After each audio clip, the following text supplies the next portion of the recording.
వస్తువులున్న గుర్రం. ఒకరోజు కృష్ణదేవరాయలు అరబ్ దేశం నుంచి కొన్ని గుర్రాల్ని కొన్నారు.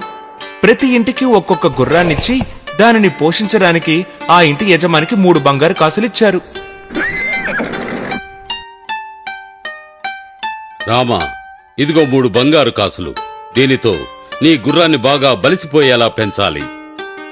కాని ఎవ్వరికీ గుర్రాన్ని తమ ఇంట్లో పెంచడం ఇష్టం లేదు. రామలింగుడు రాజుగారికి ఒక గుణపాఠం నేర్పించాలనుకున్నాడు. అందువల్ల గుర్రాన్ని తీసుకుని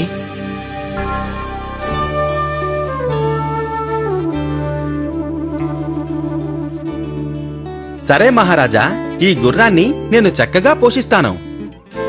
రామలింగుడు ఆ గుర్రాన్ని ఒక గదిలో పెట్టి తాళం వేశాడు. దానికి గడ్డి పెట్టడానికి గోడలో ఒక చిన్న రంధ్రం చేశాడు. ప్రతిరోజు కాస్త గడ్డిని ఆ రంధ్రం ద్వారా గుర్రానికిచ్చేవాడు. అందువల్ల ఆ గుర్రం ఆ రంధ్రంలో నుంచి ఏమొచ్చినా పట్టి లాగేస్తుంది. కొన్ని రోజుల తర్వాత రాయలవారు అందర్నీ తమ గుర్రాల్ని తీసుకురమ్మని చెప్పారు. బాగా బలిసిన గుర్రాన్ని చూసి రాయలవారు ఆనందించారు. ఆహా, అద్భుతం! అందరూ గుర్రాలను బాగా పెంచారే. అన్నట్లు రామా, నీ గుర్రమేది? క్షమించాలి మహారాజా, నేను నా గుర్రాన్ని తీసుకురాలేకపోయాను.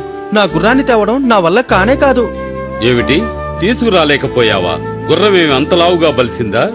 అవును మహారాజా, అశ్వదళాధిపతిని నాతో పంపారంటే నేను గుర్రాన్ని తీసుకువస్తాను. నిక్షేపంగా తీసుకెళ్లు రామా. నీ గుర్రాన్ని చూడాలని నాకు చాలా కుతూహలంగా ఉంది. ఎంతమందినైనా తీసుకెళ్ళు. రామలింగుడు వాళ్లతో తన ఇంటికి వెళ్లాడు. అప్పుడు పొడవైన గడ్డ ఉన్న అశ్వదళాధిపతి ఆ గోడ రంధ్రంలోకి ముందుగా గడ్డాన్ని దూర్చాడు. గుర్రం అది తన ఆహారం అనుకుని అతని గడ్డాన్ని లాగనారంభించింది. ఆ అశ్వదళాధిపతి బాధతో విలవిల్లాడాడు. నానా తంటాలు పడి ఆ గుర్రాన్ని రాజసభకి తీసుకెళ్లారు.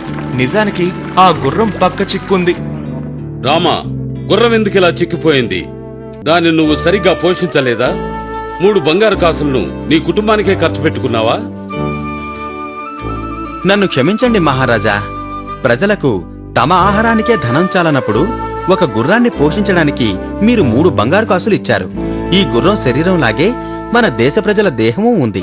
దాన్ని మీరర్థం చేసుకోవాలని నేనిలా ప్రవర్తించాను. నా పొరపాటును గ్రహించాను రామా. ఇకపై ప్రజల మీద నేనిలాంటి భారాన్ని మోపను. కృష్ణదేవరాయలు గుర్రాల్ని వెనక్కి తీసుకుని ప్రజలకి ధన సహాయం చేశారు. ప్రజలపై తెనాలి రామలింగానికున్న అభిమానాన్ని మెచ్చుకున్నారు.